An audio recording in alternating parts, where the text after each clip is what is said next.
Bonjour, il y a des moments où le Saint-Esprit ne parle pas, mais il témoigne dans notre cœur. Et vous savez, c'est aussi puissant que lorsqu'il parle, aussi puissant que lorsque on entend sa voix. L'Esprit de Dieu, l'une des manières avec lesquelles il va communiquer avec nous, c'est par le témoignage intérieur. On a lu cette semaine ce passage de Ézéchiel au chapitre 36, prophétique, où Dieu dit « Je vous donnerai un cœur nouveau et je mettrai en vous un esprit nouveau. J'ôterai de votre chair le cœur de pierre et je vous donnerai un cœur de chair. Je mettrai mon esprit en vous et je ferai, écoutez bien, je mettrai mon esprit en vous et je ferai que vous suiviez mes prescriptions et que vous observiez et pratiquiez mes ordonnances. » L'Esprit de Dieu que Dieu a mis en nous, quelle grâce, c'est un cadeau. C'est le trésor de Dieu. Nous sommes devenus un même esprit avec lui. Et l'Esprit de Dieu qui est à l'intérieur de nous communique par un témoignage intérieur. On peut appeler ça une impression, une sensation, un feu vert ou un feu rouge. Et c'est comme ça que le Saint-Esprit nous conduit la majorité du temps.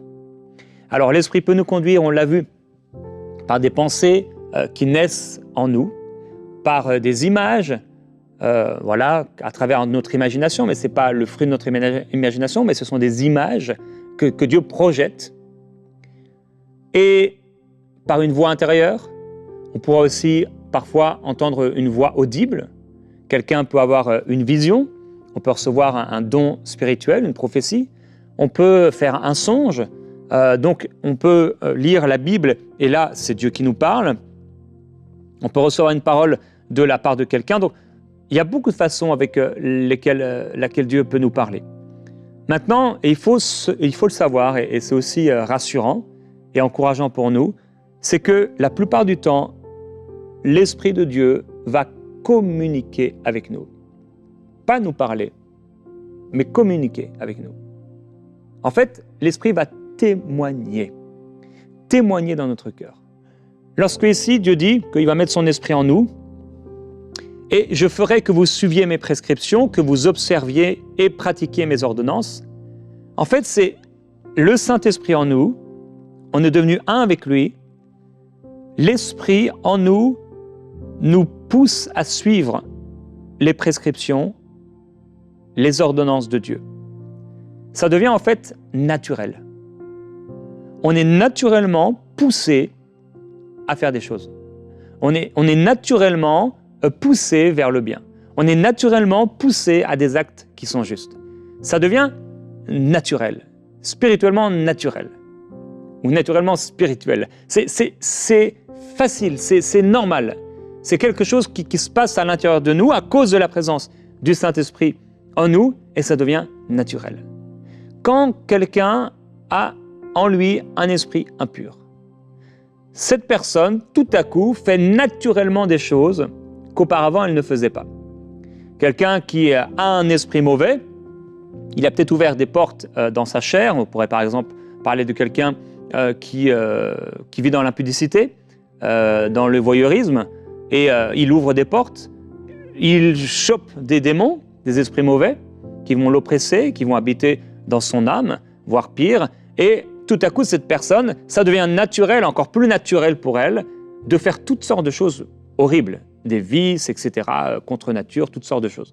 Parce qu'elle est habitée par un esprit qui la pousse à faire des choses. C'est pour ça qu'on retrouve des esprits chez des gens, des esprits de folie, on peut avoir des esprits de mensonge, donc la personne naît, elle vit dans un mensonge constant au point de croire même ce qu'elle dit. Ça peut être des esprits de rejet, la personne se sent constamment rejetée, et ça, c'est des fruits de l'esprit mauvais qui habite en elle. Maintenant, ce n'est pas tous ceux qui mentent ou tous ceux qui ont parfois le sentiment d'être rejetés qui ont un esprit mauvais. Quand nous avons le Saint-Esprit, on fait par nature, notre nouvelle nature, des choses à cause de l'Esprit qui est en nous.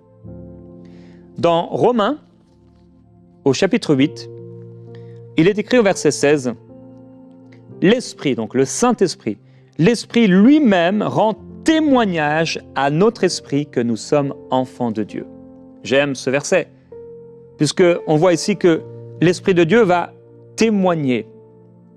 Témoigner. C'est comme un témoin à la barre. Donc, il y a les avocats, les juges qui sont là, cour de justice, et quelqu'un, on vient l'appeler pour témoigner. La personne témoigne et dit « c'est vrai », ou alors elle dit « c'est faux ». L'Esprit fait ce travail. L'Esprit fait cette œuvre à l'intérieur de nous. Vous vous souvenez, Jésus a dit de lui qu'il rappellerait les paroles de Jésus, qu'il nous montrerait les choses à venir et qu'il nous conduirait dans la vérité. Alors, c'est merveilleux parce qu'en fait, l'Esprit de Dieu, la plupart du temps, on ne va pas entendre sa voix, mais il communique avec nous. Il témoigne. Tu veux faire quelque chose et tu peux prier. Et il faut prier. Seigneur, conduis-moi. Seigneur, montre-moi, est-ce que c'est la bonne chose? Seigneur, parle-moi. C'est bien, mais sache qu'il va le faire. Il va te conduire et te diriger. Donc, il faut qu'on lui fasse confiance, qu'on croit qu'à partir du moment où on prie, qu'on est enfant de Dieu, et on prie régulièrement pour un sujet particulier, l'Esprit de Dieu en nous va nous conduire. Il nous pousse à faire des choses, il nous amène à penser à des choses, à parler, à faire certaines choses, poser certains actes. Et en fait, c'est nous qui le faisons, mais c'est l'Esprit qui nous pousse à faire ces choses. Et l'Esprit va témoigner dans notre cœur. C'est vraiment son ministère. Il est là comme donc, devant le juge, l'avocat et devant les personnes qui sont là, à l'avant, ceux qui vont accuser, l'accuser, il va témoigner. Donc là, tu te retrouves en train de vouloir faire quelque chose et le témoin est à la barre et il témoigne. Ça, c'est pas bon. Ne le fais pas. Oui, témoigne. Ça, c'est bon. Vas-y, go, vas-y, fais-le. Et donc, tu te prépares à faire cette chose-là. Tu es en train de chercher des études. Et quelles études faire? Tu ne sais pas quoi faire. Quelles études faire? Il y a tout un tas de trucs devant toi, de propositions, mais c'est tellement compliqué. Je ne sais pas, imaginons que tu aies 5 choix. Tu as prié. Prends 5 feuilles différentes. Tu écris sur chacune de ces feuilles la proposition. Peut-être, je ne sais pas, l'université qu'on te propose, ou la ville, ou le métier, ou le poste qu'on te propose. Tu écris. Et tu vas prendre le premier, et tu vas commencer à prier. Tu peux prier en langue. Brasso, Koba, Brassa, Karamai, Brasso. Tu peux citer, voilà, Bordeaux. À Bordeaux. L'autre, c'est Lyon. Il y a Lyon. L'autre, c'est Annecy. L'autre, c'est Coulommiers. L'autre, c'est Genève. Et là, tu as ces 5 villes devant toi. Tu prends la première, tu pries en langue. Seigneur, conduis-moi. Est-ce que c'est là-bas? Est-ce que c'est à Bordeaux que tu veux que je sois? Est-ce que tu m'appelles à aller à Bordeaux, Seigneur? Seigneur, ce n'est pas ma volonté, c'est ta volonté. Seigneur, je suis prêt à faire tout. Je suis prêt à faire tout. Ce n'est pas ma vie. Je t'ai donné ma vie. Alors, Jésus, parce que tu vis en moi, et Saint-Esprit, parce que tu es là, tu es le bienvenu à me conduire, à me diriger. Je m'attends vraiment à ce que tu mettes un feu vert pour une de ces villes, ou peut-être pour une autre, ou un feu rouge. Et là, tu prends la deuxième feuille, tu pries en langue, etc. Tu prends le temps. Des fois, on peut prendre des heures à prier sur des jours, des semaines, mais ça, on le fait mal, entre guillemets. Des fois, il faut le faire de manière structurée. Alors, il ne faut pas toujours prier de manière, entre guillemets, structurée. Mais parfois, quand tu as prié, et en fait, il n'y a rien qui se passe, tu ne sais toujours pas, tu es dans la confusion, tu peux faire les choses comme ça de manière structurée. Et donc, tu prends la deuxième feuille, puis la troisième, et au bout d'un moment, il faut qu'on apprenne, c'était le but aussi de la première émission, apprendre à écouter sa voix, mais là, il ne parle pas, en fait. Il ne va pas te parler. Il est possible, bien sûr, qu'il te parle. Mais là, aujourd'hui, je vais parler de ce témoignage. Le témoignage qu'il donne. Tu vas voir que souvent, ce n'est pas toujours le cas, mais il ne va pas enlever les rouges, donc les 4 villes qui ne sont pas bonnes, mais il y en a une en particulier. Peut-être quand même, il y en a que, ah non, ça, c'est pas la bonne. Tu sens, tu ne peux pas l'expliquer, mais tu fais confiance en Dieu. Ça, non, c'est pas la bonne ville. Annecy, Coulommiers, c'est pas ça. Je sens que c'est pas ça. peut-être Annecy, tu hésites un peu, mais Coulommiers, c'est clair, c'est pas ça. Et là, tu te retrouves donc avec les 4. La 5e, tu l'as oubliée. C'est fini. Si tu t'es trompé, aie confiance en Dieu. Dans la nuit, tu peux rêver de la feuille que tu as laissée là. Mais t'écoutes ton esprit encore, ce témoignage en toi. Et au bout d'un moment, peut-être t'en as enlevé une ou deux ou autre, et il y en a une qui, ça sort du lot. Et c'est pas parce que là-bas, dans cette villa, tu connais des gens, ou parce que y a ceci, il y a cela, mais ça revient. Et c'est pas, j'aime citer ce passage, le royaume de Dieu ne vient pas de façon à frapper les regards. La plupart du temps, l'esprit ne parle pas, il témoigne. C'est un témoin dans ton cœur. C'est une forme de communication. On pourrait dire, il parle, mais c'est une forme de communication. Et il ne faut pas la mépriser. Ne méprise pas parce que c'est puissant. C'est vraiment puissant. Très, très fort. Je me souviens lorsqu'on a visité la maison qu'on habite, je vous l'ai déjà raconté, et que je suis entré dans la maison, on voulait acheter une maison, notre première maison.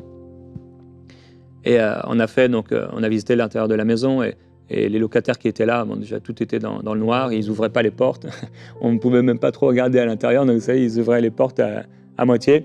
Et la visite a duré, ça a été très rapide. On est rentré dans la voiture et j'ai dit à Annabelle, c'est notre maison.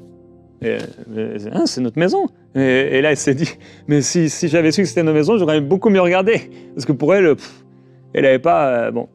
mais je savais. Et je ne dis pas qu'elle n'est pas spirituelle, parce qu'elle est très spirituelle. Mais on était juste en train de visiter, en fait. Mais j'ai eu le témoignage. C'est bon. C'est bon. Et il y avait... En fait, et c'est comme ça que j'ai pu acheter des choses, etc. Et c'est le témoignage du Saint-Esprit. Alors, il y a eu des fois, j'ai voulu acheter et l'Esprit, non, il me parle et c'est clair. Parfois même, j'ai fait des rêves. À un moment, je voulais déménager, je voulais acheter une maison et j'ai rêvé de la situation et c'était une catastrophe. Donc, Dieu peut aussi parler comme ça. Mais je veux te dire, mon frère, ma sœur, le Seigneur ne t'a pas abandonné, il ne t'a pas laissé. Jésus a dit, il est préférable qu'il s'en aille parce que sinon, je ne pourrais pas vous envoyer le Saint-Esprit. Donc le Saint-Esprit, il n'est pas comme Jésus qui était là à un endroit. Il y avait Pierre, Jacques et Jean sur la montagne, c'est tout. Il n'y avait pas les 9 autres. À Gethsémané aussi, ils avaient été mis un peu plus loin. Et quand Jésus a envoyé les 70, ils étaient 70. À un moment, il y avait des foules, peut-être il y avait des foules de 1000 personnes, ou à un moment, il se retrouve dans une famille, ou peut-être devant cet homme possédé, il y a une personne, il y a une famille, il y a une foule. Mais là, il est en chacun de nous, qui l'avons rencontré, qui avons été sauvés. C'est extraordinaire, l'Esprit de Jésus. Comme si tu peux imaginer Jésus en chair et en os sur la terre à cette époque-là. Comme si tu imagines la main de Dieu prendre l'Esprit de Jésus, donc le corps de Jésus tomber, imagine, hein, et l'Esprit de Jésus venir en toi. Et c'est un peu ce qui s'est passé. Alors, le corps de Jésus et Jésus vit encore, il est vivant, et il habite en toi. Et donc, c'est l'Esprit qui va te diriger vers des choses. Dans Romains, au chapitre 7, l'apôtre Paul va parler de la loi, de la chair. Et il dit, ce que j'accomplis, je ne le comprends pas, ce que je veux, je ne le pratique pas, ce que je hais, voilà ce que je fais. Bon, il parle surtout avant de rencontrer Christ. Si ce que je ne veux pas, je le fais, je déclare d'accord avec la loi qu'elle est bonne. Maintenant, ce n'est plus moi qui accomplis cela, mais le péché qui habite en moi. Car je le sais, ce qui est bon n'habite pas en moi, c'est-à-dire dans ma chair. Car je suis à moi-même de vouloir, mais non pas d'accomplir le bien. Je ne fais pas le bien que je veux, mais je pratique le mal que je ne veux pas. Si je fais ce que je ne veux pas, ce n'est plus moi qui l'accomplis, mais le péché qui habite en moi. Je trouve donc cette loi pour moi qui veut faire le bien, le mal est présent à côté de moi. Car je prends plaisir à la loi de Dieu dans mon être intérieur, ma conscience. Mais je vois dans mes membres une autre loi, qui lutte contre la loi de mon intelligence et qui me rend captif de la loi du péché qui est dans mes membres. Malheureux que je suis, mais qui va me délivrer de ce corps de mort? C'est un peu sa conclusion. Si je dois vivre comme ça, mais qui va me délivrer de ce corps? Mais là, il dit, il s'exclame, mais grâce soit rendue à Dieu par Jésus-Christ notre Seigneur. Ainsi donc, par mon intelligence, je suis esclave de la loi de Dieu, tandis que par ma chair, je suis esclave de la loi du péché. Et là, il va parler de la loi de l'esprit. Et en fait, on peut résumer cela ainsi. Bon, sans le Seigneur, c'est évident que c'est la chair et le péché qui nous poussent à faire le mal. Maintenant que nous avons le Seigneur, il y a une nouvelle loi, la loi de l'esprit. Le péché, le vieil homme aimerait nous ramener en arrière, mais l'esprit nous amène quelque part. Alors, il y a dans le livre de Néhémie, et c'est intéressant. Je cherchais tout à l'heure dans le livre de Néhémie parce que je ne me souviens pas que dans le livre de Néhémie, Dieu parle. Et pourtant, il y a tout un tas de choses qui se passent. Quand Néhémie va rencontrer, on a parlé des rencontres hier, il va rencontrer ceux qui sont restés ceux qui viennent de Juda, ceux qui arrivent de Juda, il va les questionner, et là, il va ces gens vont lui raconter que c'est vraiment terrible. Les portes sont brûlées par le feu, etc. Les murailles la muraille a des brèches, etc. Et là, il entend ces paroles, il s'assoit, il pleure, et pendant plusieurs jours, il va jeûner, il va prier. Et donc, il y a plusieurs prières de Néhémie qui sont exposées dans le livre de Néhémie, jusqu'au dernier verset où c'est encore Néhémie qui parle. Donc, Néhémie, il prie, Néhémie, il prie, Néhémie, il prie, on le voit prier ici, ici, ici, on les voit beaucoup travailler, on les voit à l'heure, ils reconstruisent les murailles, il y a beaucoup d'efforts, il y a beaucoup de travail, mais je ne vois pas Dieu parler. Néhémie va dire, bon, on voit déjà, il est touché par Dieu. Il est touché dans son cœur. Et il va parler au roi, en ayant dit au Seigneur, « Donne aujourd'hui du succès à ton serviteur, fais-lui obtenir la faveur de cet homme. » J'étais alors échanson du roi. Donc il prie pour avoir la faveur. Dieu ne lui dit pas « Je te donne la faveur », mais quand il va parler au roi, la faveur, il l'a. Pour lui, c'est Dieu qui agit. Ensuite, il va rencontrer son peuple. Il va dire que je leur racontais comment la bonne main de mon Dieu était sur moi. Un peu plus tôt, il a dit « Le roi me l'accorda, car la bonne main de mon Dieu était sur moi. » Ça veut dire que la main de Dieu peut être sur toi et tu n'entends pas Dieu te parler. Mais il y a un témoignage. J'ai raconté hier j'ai rappelé à nouveau comment j'ai rencontré Michael Lebeau. Et il y a eu un témoignage. Et parfois, on m'a demandé, quelqu'un me demandait dernièrement, est-ce que j'avais entendu Dieu me parler pour EMCI, à l'époque enseignement.com. Et je n'ai pas entendu Dieu, mes frères et mes sœurs. J'ai livré ma vie au Seigneur et à cette œuvre pour que Dieu bénisse les gens à travers enseignement.com, alors que je n'ai pas entendu Dieu. Frères et sœurs, le Saint-Esprit ne m'a pas parlé avec des paroles. Et pourtant, j'ai tout abandonné pour lui. Avec 1 an de mariage, on s'est retrouvés à 7 dans une maison. Dieu n'a pas parlé à Annabelle non plus. Il y avait Annabelle et 6 hommes dans la maison. Génial, au bout d'1 an de mariage. À vivre la plupart du temps dans un sous-sol pour faire ce site. J'ai laissé ma Bretagne que j'aime tant, mes parents, ma famille que j'aime tant, pour aller là, vivre là, en région parisienne, là où j'ai dit que je n'irais jamais habiter. Et Dieu ne m'avait pas parlé, mais j'avais le témoignage. Mes frères et mes sœurs, j'avais le témoignage. Ce témoignage ne m'a jamais quitté. Jusqu'ici, Dieu ne m'a pas parlé pour EMCI, Dieu ne m'a pas parlé pour enseignement.com, mais j'ai le témoignage dans mon cœur. Et je sais autant que je suis sauvé, je sais que je fais la bonne chose. Je sais que, en faisant ces émissions préinspirées, je sais que c'est la bonne chose. Je vous ai raconté dernièrement, ce rêve que j'ai fait en région parisienne, c'était des années avant qu'on commence les émissions. J'ai juste vu des lumières de studio. Paf, ça a duré 1 seconde. Mais Dieu ne m'a pas parlé. Après, oui, c'est vrai, il a parlé à travers ce prophète en disant que Dieu allait me donner un énorme système de son. Il y a eu des paroles ici et là, mais avant cela, et en dehors de cela, c'est le témoignage du Saint-Esprit dans mon cœur. Donc, Néhémie, à un moment, il y a cet homme, vous savez, qui vient vers lui, qui va essayer de le piéger, et il dit « Je m'étais aperçu que ce n'était pas Dieu qui l'envoyait, mais il avait prophétisé ainsi sur moi parce que Sanballat et Tobia l'avaient soudoyé. » Donc, ça veut dire qu'il s'aperçoit, mais ce discernement lui vient du Saint-Esprit.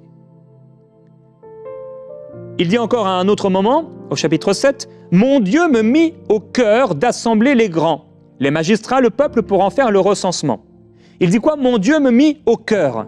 Il ne dit pas Dieu m'a parlé. Il ne dit pas j'ai entendu la voix de Dieu. Il ne dit pas j'ai eu un songe. Il ne dit pas j'ai vu un ange.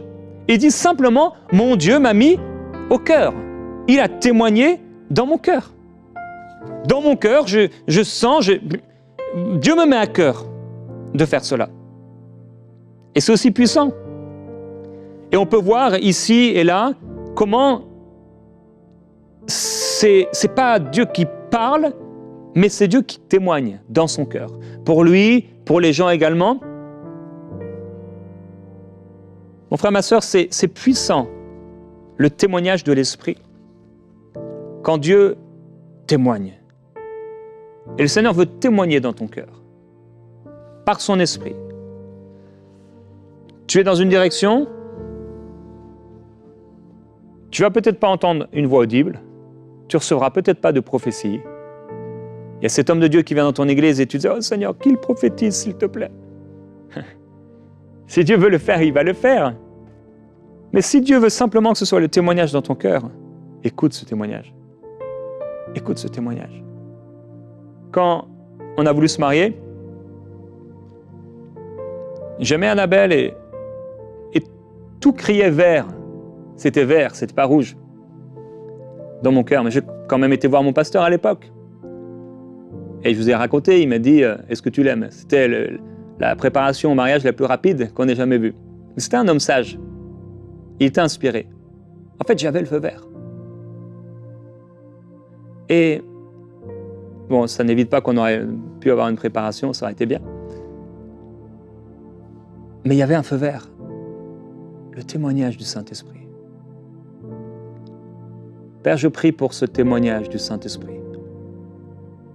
Dans le cœur de mes frères, de mes sœurs, tu es là, Saint-Esprit. Et ma prière, c'est qu'ils deviennent plus sensibles. Et qu'on puisse réaliser ce cadeau merveilleux du témoignage de ton Esprit en nous. Précieux Saint-Esprit, j'accueille ce témoignage.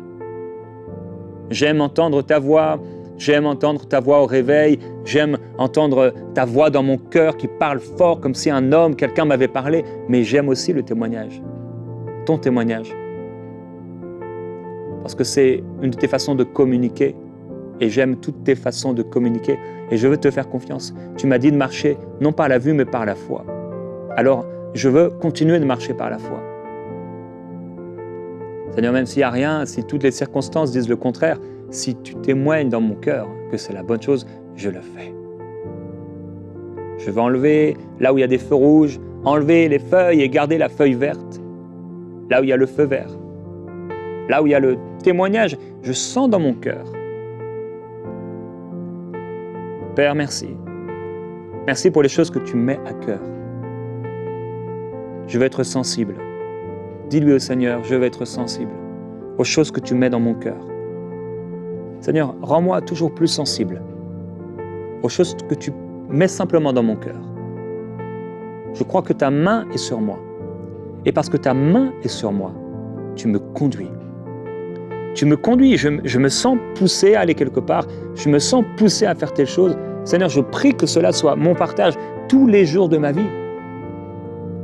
J'accueille ton témoignage. C'est ce témoignage qui fait que je sais que je suis enfant de Dieu. Merci Saint-Esprit. C'est ce témoignage qui me pousse à crier « Abba, Père ». C'est ce témoignage qui a fait, c'est cette manifestation, ce mouvement intérieur qui m'a fait parler en langue la première fois. C'est ce mouvement intérieur qui peut m'amener à prophétiser. C'est ce mouvement intérieur qui peut m'amener à prier pour quelqu'un. Seigneur Jésus, tu as dit à tes disciples de ne pas prendre ni portefeuille, ni bâton, ni rien. Pas de deuxième vêtement, rien. Parce que tu voulais qu'ils soient conduits par l'Esprit. Ils n'étaient pas comme ton peuple dans le désert, conduits par la nuée, la colonne de nuée, de feu. Alors tu les as amenés à être dirigés par l'Esprit et à te faire confiance. je veux te faire confiance. Dis au Seigneur, je veux te faire confiance. Je te fais confiance, Seigneur. Je crois que parce que je prie, je crois, Seigneur, que quand je te parle d'un sujet, quand je te parle d'un projet, je crois que tu me conduis. Je crois que tu me diriges. Je crois que tu le fais. Et je crois, Seigneur Jésus, que tu vas témoigner dans mon cœur par ton esprit. Si je suis dans la mauvaise direction, que tu vas mettre un malaise dans mon cœur. Saint-Esprit, s'il te plaît, si je suis dans une mauvaise direction, il y a une mauvaise relation, quelque chose, ah non, ça c'est pas la bonne chose, mets un malaise, s'il te plaît, que ce soit évident. Je veux devenir de plus en plus facile dans ces choses, à l'aise dans ces choses. Que ce soit de plus en plus normal dans cette nouvelle nature que tu m'as donnée. Saint-Esprit, merci, merci. Je veux te glorifier, Seigneur. Mon frère, ma soeur, comme je l'ai dit hier, Néhémie, dans son livre, à un moment, ils vont passer beaucoup de temps à lire la parole. Et à un moment, ils vont retomber sur des textes de Moïse. Et là, ils vont voir ça, ils vont mettre les choses en ordre. La parole de Dieu, la Bible, c'est l'Esprit, c'est Dieu qui te parle. Alors agis sur cette parole, médite la parole, mets-la en pratique. Merveilleux Saint-Esprit, merci, parce que tu témoignes, tu rappelles les paroles de Christ. Tu nous conduis dans la vérité, tu nous conduis dans ce qui est juste. Je te crois, je te fais confiance. Je crois en ta parole, je crois en ton ministère et j'accueille ton ministère dans ma vie. Tu me conduis dans la vérité. Tu m'enseigneras toutes choses. Tu me montres les choses à venir. Alors, par ton esprit, par ta grâce, je perçois les choses. Je perçois les choses. Tu m'as appelé à marcher par la foi. Alors tu ne me montreras toujours pas tout, mais tu me permets de percevoir. Par ma conscience. Merci pour la conscience que tu m'as donnée. La conscience de savoir que je suis au bon endroit. De savoir les étapes, les saisons, les pas que je dois faire, les gestes que je dois poser. Simplement parce que tu témoignes, simplement parce que tu me mets à cœur de faire telle et telle chose. Merci pour les choses que tu mets dans mon cœur, ces chemins tout tracés. Merci Saint-Esprit de communiquer comme ça avec moi, avec mon esprit. Merci de mettre en moi tes pensées, tes désirs, qui deviennent mes pensées, mes désirs. Seigneur, merci. Précieux Saint-Esprit, merci pour ta présence. Merci pour ta fidélité. Dans les temps difficiles, c'est toi, Saint-Esprit, que je vais écouter. Je veux faire confiance à la paix que tu mets dans mon cœur, même s'il y a le trouble, même s'il y a l'orage, même s'il y a la tempête. Si tu mets la paix dans mon cœur comme Jésus qui dort dans la barque, tout va bien aller. Je te fais confiance. Seigneur, merci. Je te glorifie et je t'adore.